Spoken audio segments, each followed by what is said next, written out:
شهر رمضان الذي أنزل فيه القرآن هدى للناس وبينات من الهدى والفرقان. السلام عليكم ورحمة الله وبركاته. الحمد لله الذي بنعمته تتم الصالحات. اللهم صل وسلم وبارك على نبينا محمد وعلى آله وصحبه أجمعين. أما بعد. ഏറെ പ്രിയം നിറഞ്ഞ സഹോദരന്മാരെ, സഹോദരിമാരെ, 30 രാവുകളിലെ 30ാമത്തെ രാവിൽ നമ്മളിന്ന് സംസാരിക്കുന്നത് ഇമാം അബൂ ഹനീഫ റഹ്മത്തുള്ളാഹി അലൈഹിയുടെ മുസ്നദിനെ സംബന്ധിച്ചും അദ്ദേഹത്തെ സംബന്ധിച്ചും മാത്രവുമല്ല അതിൽ നിന്ന് 6 നോമ്പുമായി ബന്ധപ്പെട്ട ഒരു ഹദീസിനെ കുറിച്ചുമാണ്. 6 നോമ്പ് എന്ന ആ ഒരു റസൂലുള്ളാഹി സ്വല്ലല്ലാഹി അലൈഹി വസല്ലമയുടെ ചര്യ, അതിനെ വിശദീകരിക്കാൻ വേണ്ടിയാണ് ഇമാം അബൂ ഹനീഫയുടെ മുസ്നദിനെ അവസാനത്തിലേക്ക് നമ്മൾ കൊണ്ടുവന്നത്.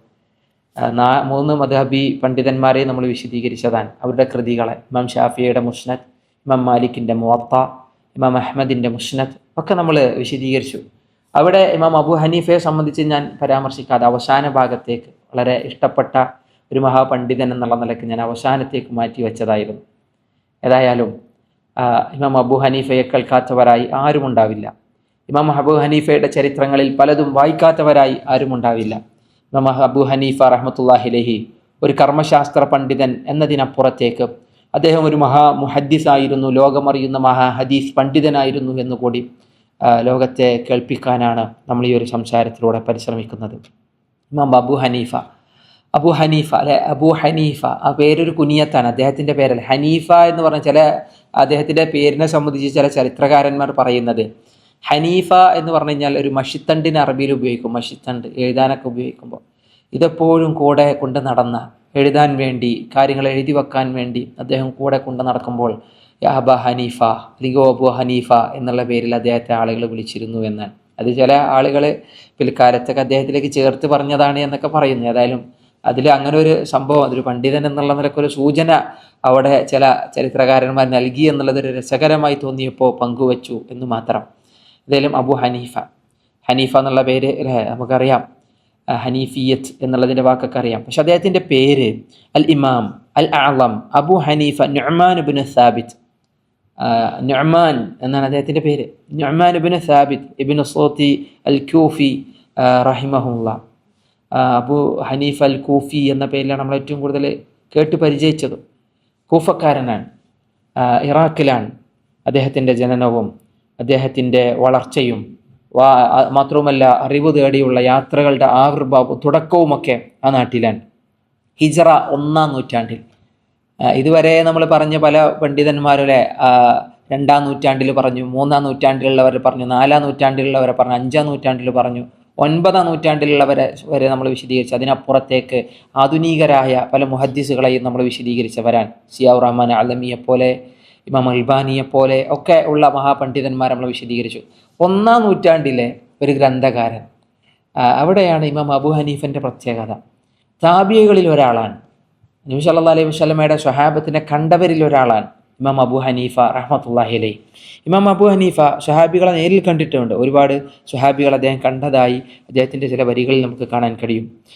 പേർഷ്യൻ വംശജനാണ്, പേർഷ്യക്കാരനായിരുന്നു. മാത്രമല്ല ജനിച്ചതും വളർന്നതുമൊക്കെ എന്നാൽ കൂഫയിലാണ് എന്നുള്ളത് നമ്മൾ മനസ്സിലാക്കി.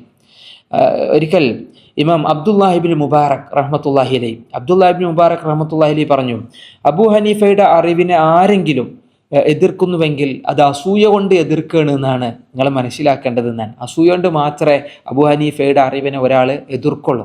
ഇമാം അബൂ ഹനീഫയുടെ അറിവുകൾ ഒരാൾ ഒരിക്കലും എന്ത് ചെയ്യൂല, വിമർശിച്ച് കളയുകയില്ല എന്നാണ് അബ്ദുല്ലാഹിബ്നു മുബാറക്കിനെ പോലുള്ള മഹാപണ്ഡിതന്മാർ അന്ന് അദ്ദേഹത്തെ സംബന്ധിച്ച് പറഞ്ഞു വെച്ചത്. ഹിജ്റ 80-കളിലാണ് അദ്ദേഹം ജനിച്ചത്. 80-കളിൽ, ഹിജ്റ 80-ൽ ഇറാഖിലെ കൂഫയിലാണ് ഇമാം അബൂ ഹനീഫ ജനിച്ചത് നമ്മൾ പറഞ്ഞു. സ്വഹാബിയായ അനസ് ബിൻ മാലിക് റളിയല്ലാഹു അൻഹു ഉൾപ്പെടെയുള്ള ഒരുപാട് റസൂലുള്ളാഹി സ്വല്ലല്ലാഹു അലൈഹി വസല്ലമയുടെ ഹദീസുകൾ റിവായത്ത് ചെയ്ത സ്വഹാബികളെ അദ്ദേഹം നേരിൽ കണ്ടിട്ടുണ്ട് എന്നാണ്. പ്രത്യേകിച്ച് നബിയുടെ കാലത്ത് കണ്ടതിന് ചെറിയ മക്കളായി നിന്നിരുന്ന ആളുകളൊക്കെ ഉണ്ടല്ലോ, അനസ് റളിയല്ലാഹു അൻഹുവിനൊക്കെ നമ്മൾ അന്ന് വിശദീകരിച്ചത് ഓർമ്മ ഉണ്ടാവും. അതുകൊണ്ടാണ് താബിഈ പദവി പണ്ഡിതന്മാർ അദ്ദേഹത്തിന് നൽകിയത്. താബിഈയാണ് എന്നർത്ഥം. മാന്യമായ ഒരു കുടുംബത്തിൽ, നല്ലൊരു പശ്ചാത്തലത്തിൽ, ഒരു സമ്പന്നമായ ഒരു നല്ല ഒരു കുടുംബ പശ്ചാത്തലത്തിൽ വളർന്നിട്ടാണ് അദ്ദേഹം എന്ത് ചെയ്തത്, ജീവിച്ചു പോന്നത്. തുടക്കത്തിൽ തന്നെ വാപ്പാനെ പോലെ നല്ലൊരു വ്യാപാരിയാവാൻ, പ്രത്യേകിച്ച് വസ്ത്ര വ്യാപാരിയാവാൻ, ഒരു പട്ട് പ്രത്യേകതരം പട്ട് ഖസസ് എന്ന് പറയുന്ന പട്ടിനെ വിറ്റിരുന്ന ഒരു കച്ചവട കുടുംബമായിരുന്നു അദ്ദേഹത്തിൻ്റെത്. അതേ താഴ്വഴി, വാപ്പയുടെ അതേ രീതിയെ, ആ ഒരു വ്യാപാര രീതിയെ അദ്ദേഹം എന്ത് ചെയ്തു, തുടർന്നു പോന്നു. വലിയ പണ്ഡിതനായപ്പോഴും അദ്ദേഹം കച്ചവട രംഗത്ത് നിറസാന്നിധ്യമായിരുന്നു എന്നുള്ളത് അദ്ദേഹത്തിൻ്റെ ജീവിത ചരിത്രത്തിൽ നമ്മൾ വായിച്ചെടുക്കുന്ന ഏറ്റവും നല്ല സുന്ദരങ്ങളായ ഏടുകളാണ്. ഭയങ്കര ബുദ്ധിശക്തിയുള്ള, നല്ല തിരിച്ചറിവുള്ള, നല്ല ബോധ്യമുള്ള, മനപ്പാട കഴിവുള്ള, വിജ്ഞാന വഴികളിലേക്ക് വല്ലാതെ എന്ത് ചെയ്യും അദ്ദേഹത്തെ വരാൻ പ്രേരിപ്പിച്ച ഒരുപാട് ഘടകങ്ങൾ അള്ളാഹു സുബ്ഹാനഹു വതആല അദ്ദേഹത്തിന് നൽകിയിട്ടുണ്ട്. നല്ല അറിവായിരുന്നു എന്നാണ്. മാത്രമല്ല ആദ്യ കാലഘട്ടങ്ങളിൽ ഇൽമുൽ കലാം എന്ന് പറഞ്ഞാൽ അഖീദൻ്റെ ഒരു ഉലൂമുൽ അഖീദ എന്നൊക്കെ പറയുന്നത് പോലെ ഇൽമുൽ കലാം, മറ്റേ അന്നത്തെ ഒരു തർക്കശാസ്ത്രവുമായി ബന്ധപ്പെട്ടിട്ടൊക്കെ പല പണ്ഡിതന്മാർ ആ ഒരു മേഖലയിൽ സഞ്ചരിച്ചതൊക്കെ നമുക്ക് കാണാൻ കഴിയും. വിശ്വാസപരമായ ശാസ്ത്രം, ആ ഒരു മേഖലയിലേക്ക് ഇറങ്ങിയപ്പോൾ അബൂ ഹനീഫ അതിനോടായിരുന്നു ആദ്യമൊക്കെ താല്പര്യം. പക്ഷെ പിന്നീട് ഫിഖ്ഹിലേക്ക് അദ്ദേഹം എന്ത് ചെയ്തു, കടന്നു വന്നു. കർമ്മശാസ്ത്ര പഠനങ്ങളിലേക്ക് കടന്നു വരികയും അതിലേക്ക് തിരിയുകയും അതിൽ താല്പര്യം കണ്ടെത്തുകയും ചെയ്തു വന്നാൽ അദ്ദേഹത്തിൻ്റെ പ്രമുഖനായ, അദ്ദേഹത്തിന് ഏറെ ഇഷ്ടപ്പെട്ടിരുന്നൊരു ഗുരുനാഥനായിരുന്നു ഹമ്മാദ് ബിൻ അബി സുലൈമാൻ. പ്രത്യേകിച്ച് ഹനഫി മദ്ഹബൊക്കെ നമ്മൾ വായിച്ചു പോകുമ്പോൾ, ഹനഫി മദ്ഹബിലെ പഠനങ്ങളുമായി നമ്മൾ മുന്നോട്ട് പോകുമ്പോൾ ഏറ്റവും കൂടുതൽ കേട്ടുപരിചയിക്കുന്ന പേരാണ് ഷെയ്ഖ് ഹമ്മാദിനെ പോലുള്ള, ഇമാം ഹമ്മാദിനെ പോലുള്ള ആളുകൾ. ഇമാം അബൂ ഹനീഫയുടെ പ്രധാനപ്പെട്ട ഗുരുനാഥന്മാരിലുള്ള 18 വർഷത്തോളം അദ്ദേഹം എന്ത് ചെയ്തിട്ടുണ്ട്, ഷെയ്ഖ് ഹമ്മാദിനെ പിന്തുടർന്നതായിട്ട്, അതിൽ അദ്ദേഹത്തിന് അറിവ് നുകർന്നതായിട്ട് ഒക്കെ എന്ത് ചെയ്യുന്നു, ഇമാം അബൂ ഹനീഫയുടെ ചരിത്രത്തിൽ നമ്മൾ വായിക്കാൻ സാധിക്കുന്ന ഒരു പ്രത്യേക അറിവാണ്.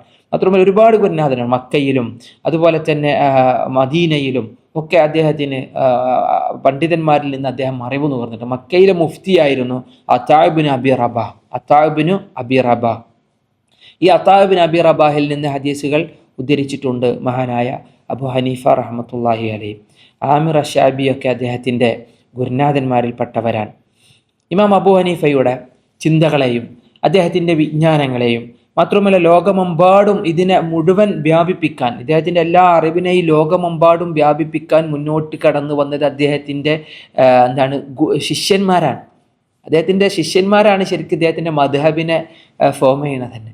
അദ്ദേഹത്തിൻ്റെ ശിഷ്യന്മാരാണ് ഇമാം അബൂ ഹനീഫയെ ലോകത്ത് അറിയിക്കുന്നത് തന്നെ, അദ്ദേഹത്തിൻ്റെ അറിവുകളെ പ്രചരിപ്പിച്ചത്. പ്രത്യേകിച്ച് അബൂ യൂസുഫിനൊക്കെ പോലുള്ള അബൂ യൂസുഫാണ്. പ്രത്യേകിച്ച് അബൂ യൂസുഫ് എന്ന് പറഞ്ഞാൽ യാക്കൂബ് ഇബ്നു ഇബ്രാഹിം, അദ്ദേഹത്തിൻ്റെ മുഴുവൻ പേരതാണ്. പ്രത്യേകിച്ച് അബ്ബാസി കാലഘട്ടത്തിലെ ഒരു വലിയ ഒരു ഗ്രാൻഡ് മുഫ്തിയായി നിലകൊണ്ടിരുന്ന ഒരു ഖാദി കൊലാത്തായി സേവനമനുഷ്ഠിച്ചിരുന്ന അബൂ യൂസുഫ് ദരിദ്ര കുടുംബമായിരുന്നു, ദരിദ്രനായിട്ട് വളർന്ന ഒരാളായിരുന്നു. പക്ഷേ ഇമാം അബൂ ഹനീഫ് അദ്ദേഹത്തെ ഏറ്റെടുക്കുകയാണ്. അബൂ ഹനീഫിൻ്റെ ഒരു പ്രത്യേകത, ഇമാം അബൂ ഹനീഫ റഹ്മത്തുള്ളാഹിൻ്റെ പ്രത്യേകത എന്ന് പറഞ്ഞാൽ വിദ്യാർത്ഥികളോട് വല്ലാത്ത സ്നേഹമാണ്.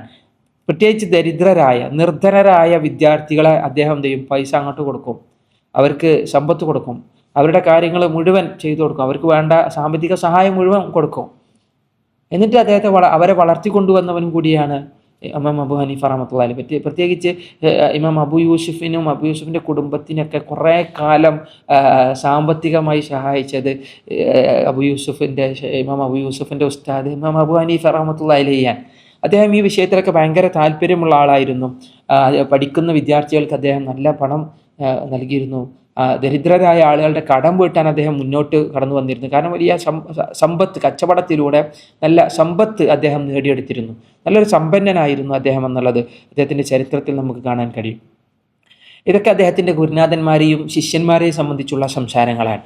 ഏതായാലും കർമ്മശാസ്ത്രത്തിൽ അദ്ദേഹത്തിന് ഇസ്ലാമിൽ വലിയൊരു സ്ഥാനമുണ്ട്, വലിയൊരു മഹത്തരമായ വലിയൊരു പദവിയുണ്ട്. കാരണം ഇമാം അബൂ ഹനീഫയെ ഫിഖ്ഹിൽ വെല്ലാൻ ഒരാളില്ല എന്നാണ് പല പണ്ഡിതന്മാരും അദ്ദേഹത്തെ സംബന്ധിച്ച് പറഞ്ഞത്. ഇമാം ഷാഫിഈ റഹ്മത്തുള്ളാഹി അലൈഹി പറഞ്ഞു, ഫിഖ്ഹിൽ ജനങ്ങളെല്ലാം അബൂ ഹനീഫയുടെ ആശ്രിതരാൻ.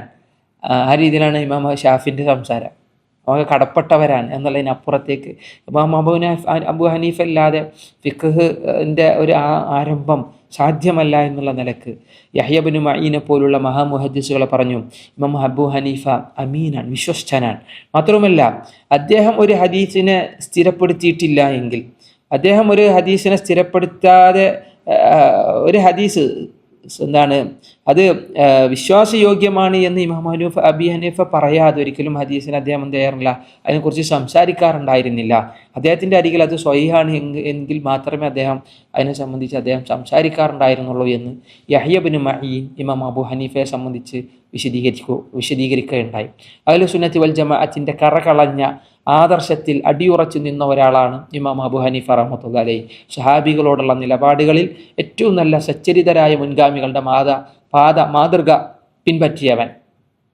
അറിവിൻ്റെ വിഷയത്തിൽ അള്ളാഹുവിൻ്റെ നാമം ഗുണ വിശേഷണങ്ങളെ വിശദീകരിക്കുന്ന കാര്യത്തിൽ ഒക്കെ ഇമാം അബൂ ഹനീഫ റഹ്മത്തുള്ളാഹി അലൈഹി നല്ല ഒരു അഹ്ലു സുന്നയുടെ ആദർശത്തിൽ നിലനിന്ന ആളാണെന്നാണ്. പ്രത്യേകിച്ച് അദ്ദേഹത്തിൻ്റെ അൽ ഫിഖ്ഹുൽ അക്ബർ എന്ന് പറയുന്ന ഗ്രന്ഥം, ഇമാം അബൂ ഹനീഫൻ്റെ അൽ ഫിഖ്ഹുൽ അക്ബർ, അത് വായിച്ചാൽ അറിയാം ഇമാം അബൂ ഹനീഫ പക്ക ഒരു അഹ്ലു സുന്നത്തി വൽ ജമാഅത്തിൻ്റെ വിശ്വാസം പേറുന്ന ഒരു മഹാപണ്ഡിതനാണ്, സലഫു സ്വാലിഹീങ്ങളിൽ ഉൾപ്പെട്ട ഒരാളാണ് എന്നുള്ളത്. ഹിജറ 150കളിലാണ് ഇമാം അബൂ ഹനീഫ റഹ്മത്തുള്ളാഹി അലൈഹി മരണപ്പെടുന്നത്. മരിക്കുന്നത് ബഗ്ദാദിൽ വെച്ചാണ്.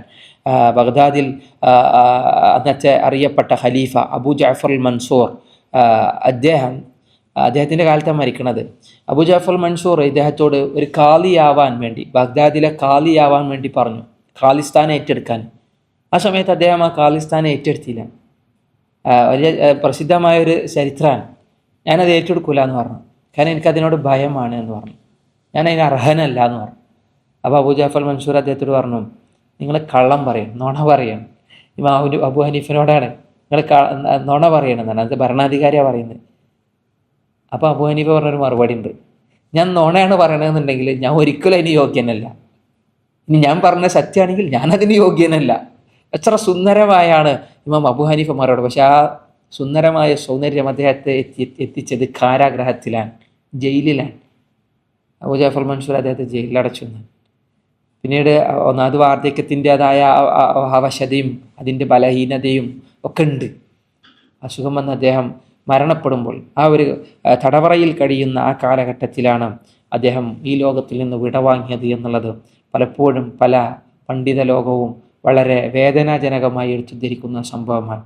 ഏതായാലും ഇമാം അബൂ ഹനീഫ റഹ്മത്തുള്ളാഹി അലൈഹി ഭയങ്കര മറുപടി, അദ്ദേഹത്തിൻ്റെ മറുപടി, പ്രത്യേകിച്ച് യുക്തിവാദികളോടൊക്കെ അദ്ദേഹം അന്നത്തെ ദൈവമില്ല എന്നൊക്കെ പറഞ്ഞ് എന്താണ് സ്വന്തം ഇച്ഛകളെ പിന്തുടർന്ന ഇച്ഛാവാദികൾക്ക് അദ്ദേഹം നൽകിയിരുന്ന മറുപടികൾ ഭയങ്കര കുറുക്കിക്കൊള്ളുന്ന ഉത്തരങ്ങളായിരുന്നു. യുക്തിവാദികളുമായുള്ളൊരു സംവാദത്തിൽ അദ്ദേഹം കടന്നു വരുമ്പോൾ ചോദ്യം തുടങ്ങുന്നതിന് മുമ്പ്, സംവാദം തുടങ്ങുന്നതിന് മുന്നേ, ഈ വിഷയം സംസാരിക്കുന്നതിന് മുമ്പ് എനിക്കൊരു കാര്യം പറയാണ്ട്, വൈകി വരാനുള്ള കാര്യത്തെ അദ്ദേഹം ബോധ്യപ്പെടുത്താൻ.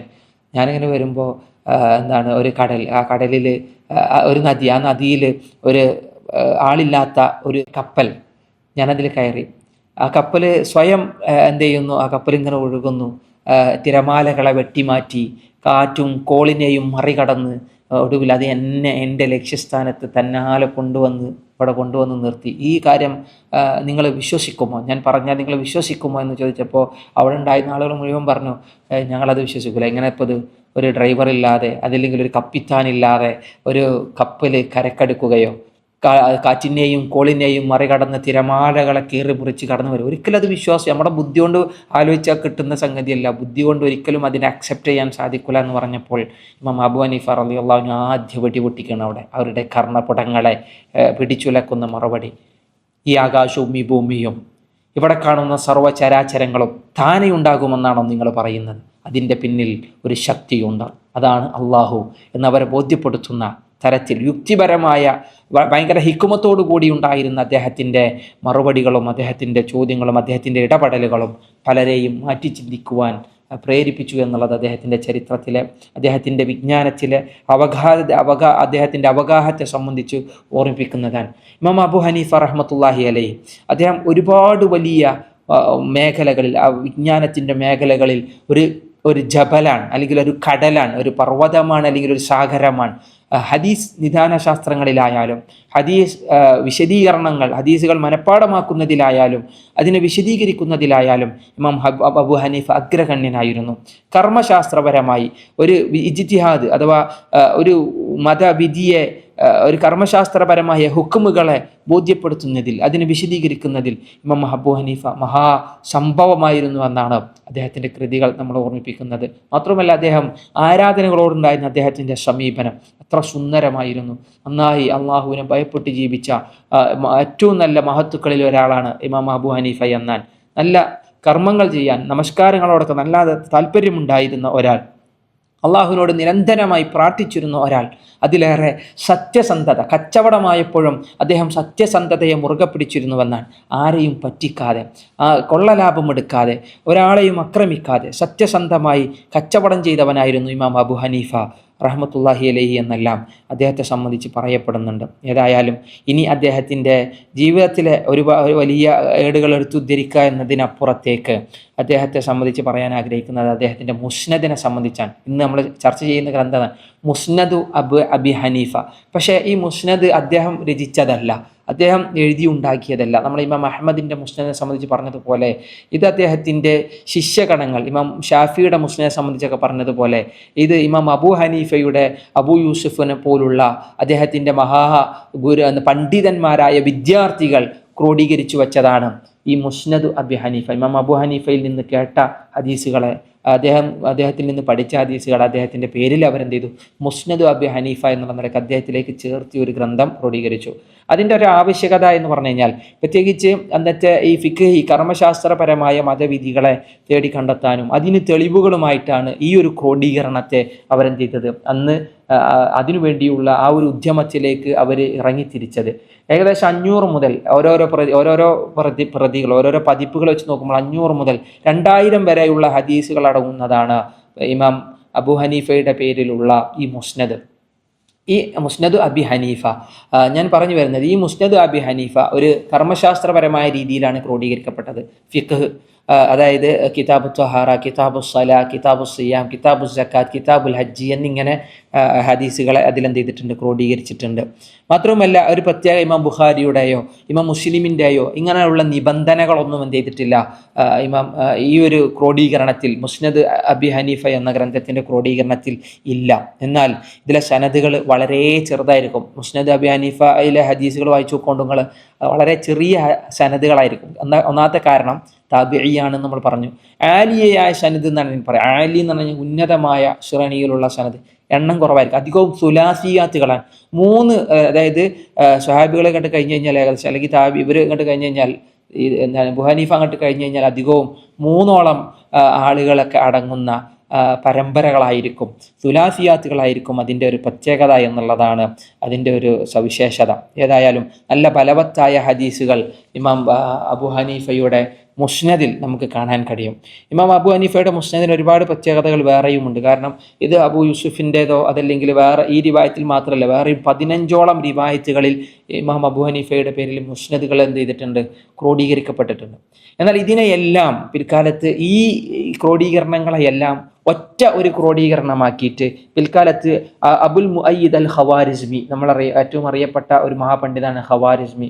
അൽഗോരിതം എന്നൊക്കെ പറയുമ്പോൾ ഖോരിസം എന്നുള്ള വാക്കിനെ നമ്മൾ ഏറ്റവും കൂടുതൽ കേട്ട് പരിചയിച്ചത് ഖവാരിസ്മിയുടെയൊക്കെ പേരുകളിലൂടെയാണ്. അദ്ദേഹത്തിൻ്റെയൊക്കെ പ്രയത്നങ്ങളാണ് ഇന്നും ശാസ്ത്രലോകം ഒരുപാട് ഉപയോഗപ്പെടുത്തി പോരുന്നത്.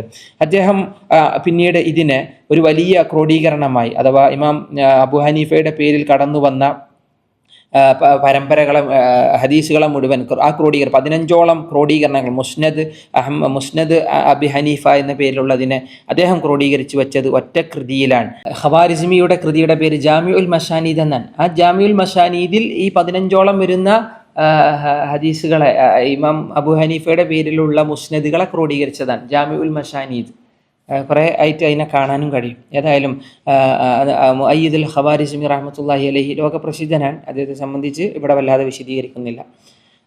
ഏതായാലും ഇതാണ് മുസ്നദ് അബി ഹനീഫയുടെ ഒരു രീതികൾ, നമ്മൾ ഈ പറഞ്ഞു വന്ന രീതികളാണ്. ഏതായാലും ഇൻഷാ അല്ലാഹ് ഇനി വല്ലാതെ അവിടെ വിശദീകരണങ്ങളെ ഞാൻ എന്ത് ചെയ്യുന്നില്ല, ദീർഘിച്ചു കൊണ്ടുപോകുന്നില്ല. ഒരുപാട് ഹദീസുകൾ അതിലുണ്ട്. അധികവും നമ്മൾ പറഞ്ഞു ഫിഖ് റിലേറ്റഡ് ആയ ബാബുകളാണ്, അധ്യായങ്ങളാണ്, ഉപാധ്യായങ്ങളാണ്. ഇനി അതിൻ്റെ പ്രത്യേകത, ഇനി അതിൽ നിന്ന് നമ്മളൊരു ഹദീസിനെടുത്ത് ഉദ്ധരിക്കുന്നു. അബൂ അയ്യൂബ് അൽ അൻസാരി റളിയല്ലാഹു അൻഹു റിവായത്ത് ചെയ്യുന്ന ഒരു ഹദീസ്. അബൂ അയ്യൂബ് അൽ അൻസാരി ആരാണ് എന്ന് നമുക്കറിയാം. മദീനയിലേക്ക് റസൂലുള്ളാഹി സ്വല്ലല്ലാഹി അലൈഹി വസല്ലമ ഹിജറ വന്നപ്പോൾ നബി ആദ്യം താമസിച്ചത് അദ്ദേഹത്തിൻ്റെ വീട്ടിലാണ്. അതുകൊണ്ടാണ് ചില ചരിത്രകാരന്മാർ, ചില പണ്ഡിതന്മാർ മുളയ്യിഫ് റസൂലില്ല, നബി സല്ലല്ലാഹു അലൈഹി വസല്ലമയുടെ ആതിഥേയൻ എന്ന പേര് എന്ത് ചെയ്തു, അദ്ദേഹത്തിന് നൽകിയെന്ന് കാണാൻ കഴിയും.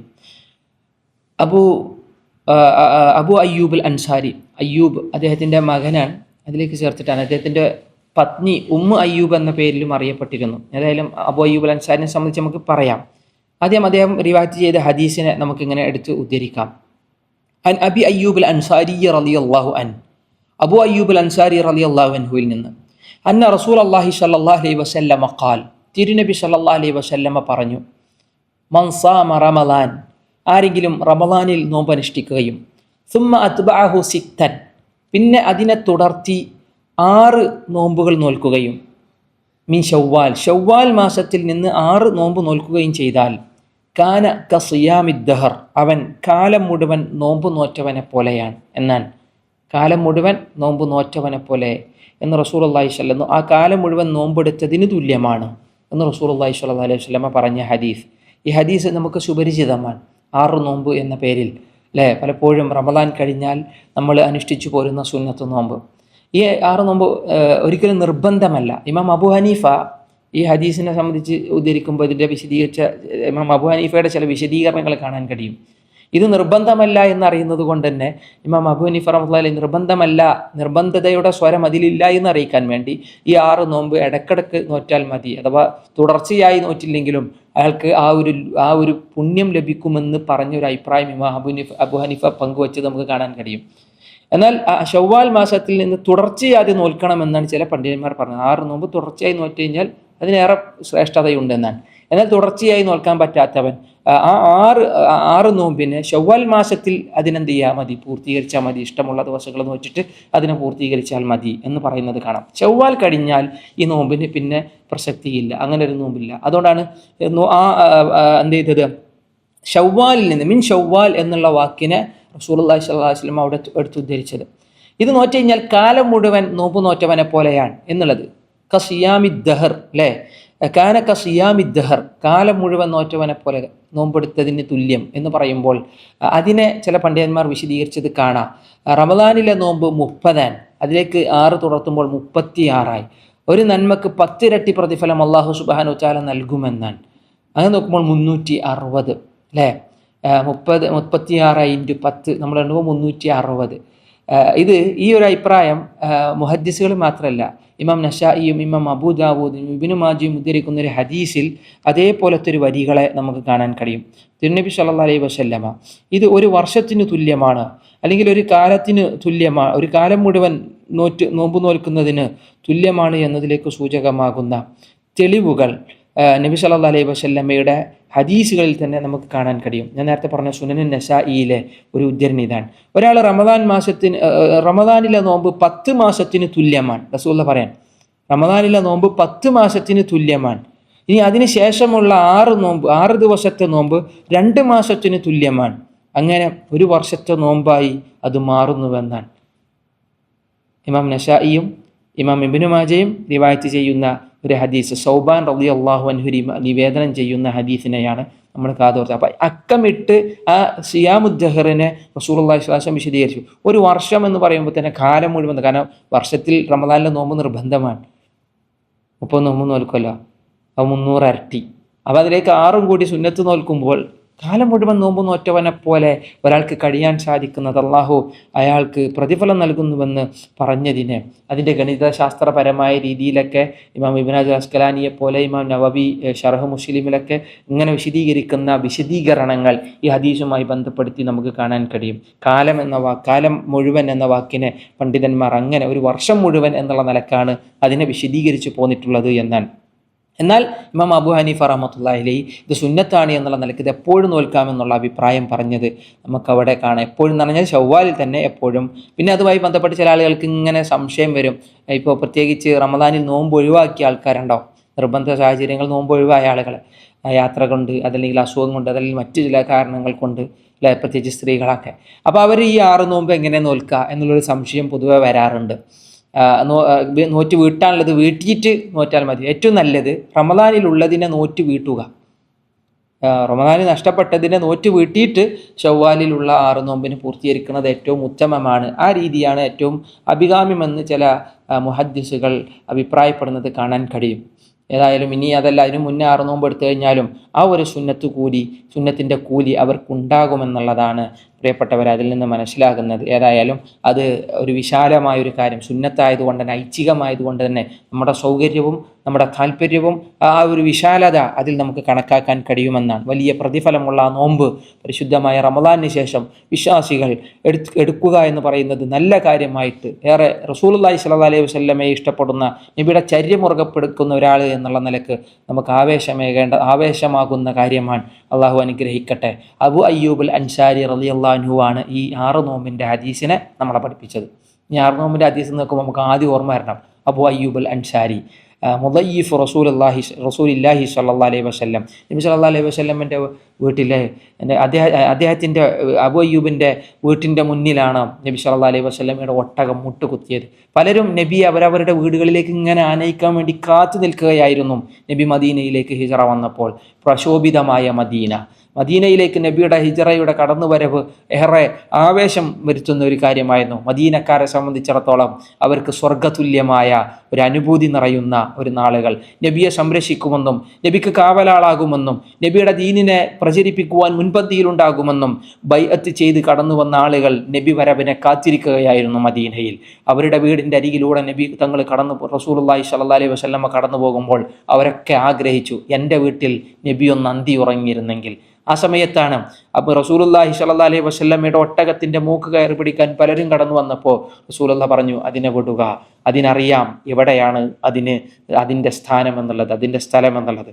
ഒടുവിൽ നബിയുടെ അബു അയ്യൂബുൽ അൻസാരിയുടെ വീടിൻ്റെ മുന്നിൽ വന്ന് ആ ഒട്ടകം മുട്ടുകുത്തിയെന്നും ഏകദേശം 7 മാസത്തോളം റസൂലുള്ളാഹി സ്വല്ലല്ലാഹു അലൈഹി വസല്ലമ മദീനയിലെ സുന്ദരങ്ങളായ 7 മാസങ്ങൾ അവിടെ അബു അയ്യൂബുൽ അൻസാരിയുടെ വീട്ടിൽ റസൂലുള്ളാഹി ജീവിച്ചുവെന്നും റസൂലുള്ളാഹി താമസിച്ചുവെന്നും ആ ചരിത്രത്തിൽ നിന്ന് നമ്മൾ മനസ്സിലാക്കിയവരാണ്. നബിയെ വളരെ സ്നേഹത്തിൽ എത്ര ആദരവിലാണ് എന്നറിയോ അബു അയ്യൂബുൽ അൻസാരി റളിയല്ലാഹു അൻഹു സ്വീകരിച്ചതും നബി അവിടെ താമസിപ്പിച്ചതും. പ്രത്യേകിച്ച് നബി വന്ന സമയത്ത്, നബിയൊക്കെ വരുന്നതിന് മുമ്പ് ഒരു വീടിൻ്റെ താഴ്ത്തായിരുന്നു താമസിച്ചിരുന്നത്.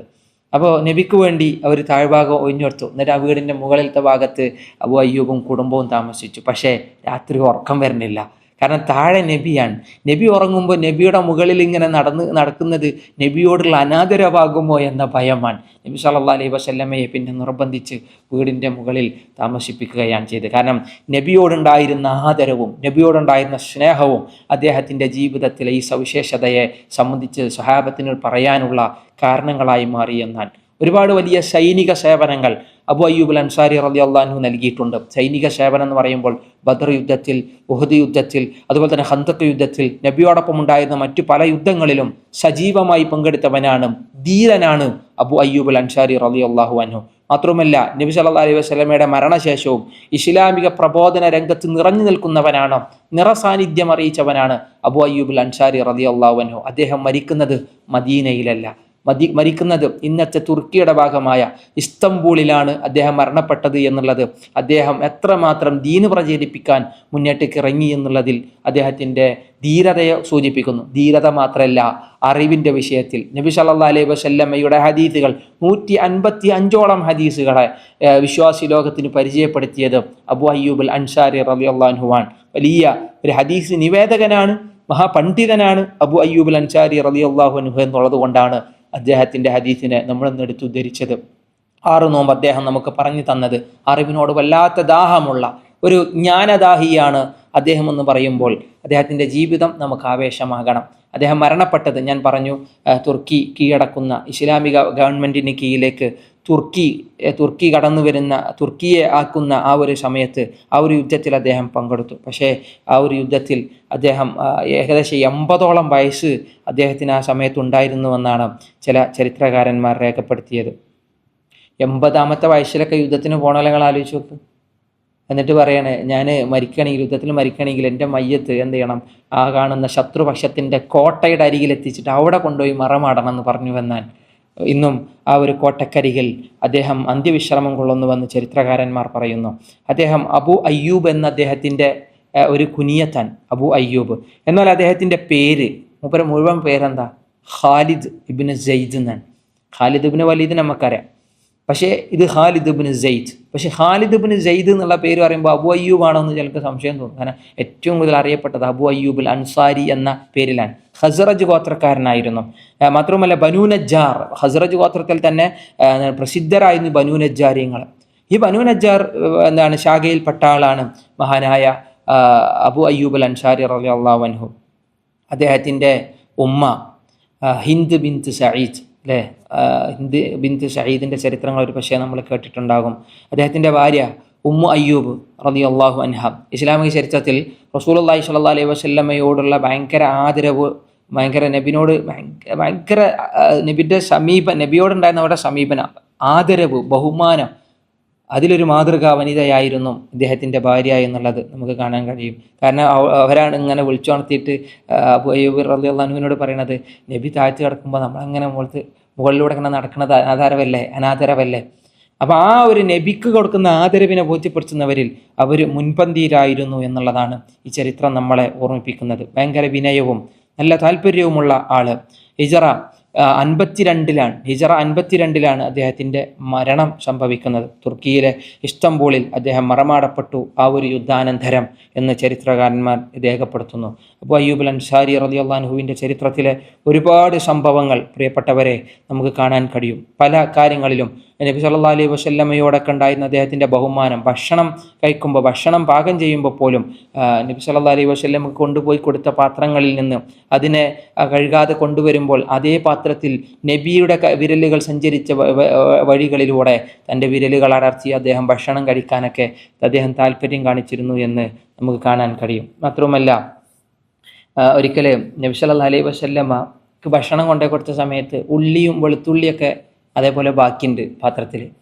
നബിക്ക് ഇഷ്ടപ്പെട്ടില്ല എന്ന് വെച്ചു. ഭക്ഷണം നബിക്ക് ഇഷ്ടപ്പെട്ടില്ല, സങ്കടപ്പെട്ടെന്ന്. അപ്പോൾ റസൂലുള്ളാഹി പറഞ്ഞു, ഈ ഉള്ളിയും വെളുത്തുള്ളിയും എനിക്ക് ഇഷ്ടപ്പെടാഞ്ഞിട്ടല്ല, പക്ഷെ മലക്കുകൾ എൻ്റെ അരികിൽ എപ്പോഴും കടന്നു വരാറുണ്ട്, ജിബ്രീൽ കടന്നു വരുന്നതാണ്, അതുകൊണ്ട് തന്നെ അതവർക്ക് ബുദ്ധിമുട്ടാകുമെന്നുള്ള നിലയ്ക്ക് ഞാൻ അതിനെ മാറ്റി വെക്കണമെന്നാണ്. അബൂ അയ്യൂബ് അൻസാരി റളിയല്ലാഹു അൻഹു പറഞ്ഞു, ഞാനും റസൂലുള്ളാഹി സ്വല്ലല്ലാഹു അലൈഹി വസല്ലമ മാറ്റിവെച്ചതിനെ ഞാനും ഒഴിവാക്കുന്നുവെന്ന് അദ്ദേഹം എന്ത് ചെയ്തു, അവിടെ ആ സമയത്ത് പറഞ്ഞതൊക്കെയായി അദ്ദേഹം എടുത്തുദ്ധരിച്ച അദ്ദേഹത്തിൻ്റെ വരികളിൽ, ഹദീസുകളിൽ നമുക്ക് കാണാൻ കഴിയും. ഏതായാലും അദ്ദേഹം ഒരുപാട് അറിവ് തേടിയൊക്കെ യാത്രകൾ പോലും ചെയ്തിട്ടുണ്ട്, യുദ്ധത്തിന് വേണ്ടിയല്ല, ഒരു ഹദീസ് കിട്ടാൻ വേണ്ടി. ഉഖബത്ത് ഇബ്നു ആമിർ എന്ന സ്വഹാബിയുടെ അരികിലേക്ക് അദ്ദേഹം പോയി. എവിടെ ഉഖബ ഈജിപ്തിലാണ്. അന്ന് ഇദ്ദേഹം മദീനയിലാണ്. മദീനയിൽ നിന്ന് ഈജിപ്തിലേക്ക് ഇദ്ദേഹം പോയി. നിങ്ങൾ ആലോചിച്ച് നോക്കി. എന്നിട്ടോ തിരിച്ചു വരുമ്പോൾ ഒരു വിശ്രമം കൂടിയില്ലാതെ ഹദീസും കേട്ട് തിരിച്ചു പോന്നു എന്നുള്ളത് അറിവിനോടുണ്ടായിരുന്ന അദ്ദേഹത്തിൻ്റെ താല്പര്യത്തെ സൂചിപ്പിക്കുന്ന വരികളായി അദ്ദേഹത്തിൻ്റെ ചരിത്രത്തിൽ നമുക്ക് എടുത്തുതിരിക്കാം. ഏതായാലും അങ്ങനെയൊക്കെ അദ്ദേഹം അധ്വാനിച്ച് നേടിയ അറിവിലൊന്നാണ് 6 നോമ്പിനെ സംബന്ധിച്ച് നമ്മളിന്ന് കേട്ടത്. അല്ലാഹു സുബ്ഹാനഹു വ തആല ഈ മഹത്തുക്കൾക്കൊക്കെ ജീവിതത്തിൽ, അവരുടെ പാരത്രിക ജീവിതത്തിൽ എല്ലാവിധ ഐശ്വര്യങ്ങളും നൽകി നിഗ്രഹിക്കുമാറാവട്ടെ. അവരെയൊക്കെ നമ്മുടെ ജീവിതത്തിലെ മാതൃകാ പുരുഷരായി കൊണ്ടുവരാൻ അള്ളാഹു നമുക്ക് നല്ല വിവേകം പ്രദാനം ചെയ്യുമാറാവട്ടെ, നല്ല ബുദ്ധിയും ബോധവും അള്ളാഹു നൽകുമാറാവട്ടെ. ഈ ഒരു ഉദ്യമം ഇവിടെ തൽക്കാലം നമ്മളിവിടെ അവസാനിപ്പിക്കുകയാണ്. 30 രാവുകളിൽ 30ഓളം മുഹദ്ദിസുകളെയാണ് നമ്മൾ കാതോർത്തത്, 30ഓളം ഹദീസ് ഗ്രന്ഥങ്ങളെയാണ് നമ്മൾ കാതോർത്തത്, 30ഓളം സഹാബികളെ സംബന്ധിച്ചാണ് നമ്മൾ കാതോർത്തത്, 30ഓളം ഹദീസുകൾക്കാണ് നമ്മളെ സമയങ്ങൾ ചെലവഴിച്ചത്. ഇതിനെ പൂർണ്ണമായി ഉപയോഗപ്പെടുത്തിയവർ വളരെ കുറവായിരിക്കും. എന്നാൽ തന്നെ അവിടെയും ഇവിടെയും ചിലത് കേട്ടുപോയ ആളുകളും ഉണ്ടായിരിക്കും. എന്തൊക്കെയായാലും ഇതൊരു വലിയ പരിശ്രമമായിരുന്നു. ഇത് പൂർത്തീകരിക്കണമെന്നുള്ളത് വല്ലാത്തൊരാഗ്രഹമായിരുന്നു. അള്ളാഹു സുബ്ഹാനഹു വ തആല സ്വീകരിക്കുമാറാവട്ടെ. ഹദീസ് പഠനങ്ങൾക്ക് ഇതൊരു ആവേശവും ഉന്മേഷവുമേകുന്ന വർത്തമാനങ്ങളാക്കുമാറാവട്ടെ. ഹദീസ് എന്ന് പറയുന്നത്, റസൂലുള്ളാഹി സ്വല്ലല്ലാഹു അലൈഹി വസല്ലമയുടെ ഹദീസുകൾ എന്ന് പറയുന്നത് അത് വിശാലമായ അള്ളാഹുവിൻ്റെ വിശദീകരണമാണ്. ഇന്ന അലൈന ജംഉഹു വ ഖുർആന സുമ്മ ഇന്ന അലൈന ബയാന. അള്ളാഹു പറയുന്നു, ഖുർആനിനെ ക്രോഡീകരിക്കുക എന്നുള്ളത് എൻ്റെ ബാധ്യതയാണ്, അതിനെ വിശദീകരിക്കുക എന്നുള്ളതും എൻ്റെ ദൗത്യമാണ് എന്ന് അള്ളാഹു പറയുമ്പോൾ അതിസുന്ദരമായി നബിയുടെ ജീവിതത്തിലൂടെ വിശുദ്ധ ഖുർആനിനെ അള്ളാഹു വിശദീകരിച്ചു. ആ വിശദീകരണങ്ങളെ ലോകത്ത് വ്യാപിപ്പിക്കുവാനും അത് ലോകത്ത് പടർത്തുവാനും അത് നമ്മളിലേക്ക് എത്തിക്കുവാനും അത് നമ്മളെ പഠിപ്പിക്കുവാനും ഒരുപാട് അധ്വാനം ചെലവിട്ട ആളുകളെ സംബന്ധിച്ചാണ് വളരെ അല്പം ചില സമയങ്ങളിലൂടെ നമ്മൾ വിശദീകരിച്ചത്. പ്രിയപ്പെട്ടവരെ, അവർ വിട്ടേച്ചു പോയ, അവർ എഴുതി വച്ച, അവർ ക്രോഡീകരിച്ച വെച്ച് വെച്ച ഗ്രന്ഥങ്ങൾ വോള്യം കണക്കിനാണ്. അതൊക്കെ എടുത്തു മറിക്കുമ്പോഴാണ് നമ്മളൊക്കെ അറിവിൻ്റെ വിഷയത്തിൽ എവിടെ എത്തി നിൽക്കുന്നു എന്നുള്ളൊരു ബോധ്യം നമുക്കുണ്ടാവുക. അള്ളാഹു അറിവ് നേടി ഏറ്റവും നല്ല സ്വർഗം നേടുന്നവരിൽ നമ്മൾ ഉൾപ്പെടുത്തി അനുഗ്രഹിക്കുമാറാവട്ടെ. അറിവ് നേടി ജീവിതം സംസ്കരിക്കുന്നവരിൽ അള്ളാഹു നമ്മൾ ഉൾപ്പെടുത്തി അനുഗ്രഹിക്കുമാറാവട്ടെ. അറിവ് നേടി സ്വഭാവം നന്നാക്കുന്നവരിൽ അള്ളാഹു നമ്മൾ ഉൾപ്പെടുത്തുമാറാവട്ടെ. അറിവ് നേടി സമൂഹത്തെ നന്മയിലേക്ക് കൊണ്ടുപോകുന്നവരിൽ അള്ളാഹു നമ്മൾ ഉൾപ്പെടുത്തി അനുഗ്രഹിക്കുമാറാവട്ടെ. അറിവ് നേടി എല്ലാവിധ അരാജകത്വങ്ങളിൽ നിന്നും ചിന്മകളിൽ നിന്നും മോശങ്ങളിൽ നിന്നും ആളുകളെ തടയുന്നവരിൽ അള്ളാഹു നമ്മൾ ഉൾപ്പെടുത്തി അനുഗ്രഹിക്കുമാറാവട്ടെ. വസല്ലല്ലാഹു അലാ നബീന മുഹമ്മദ് വഅലാ ആലിഹി വസഹ്ബിഹി വസല്ലം. ജസാകുമുല്ലാഹു ഖൈറ. വസ്സലാമു അലൈക്കും വറഹ്മത്തുള്ളാഹി വബറകാതുഹു.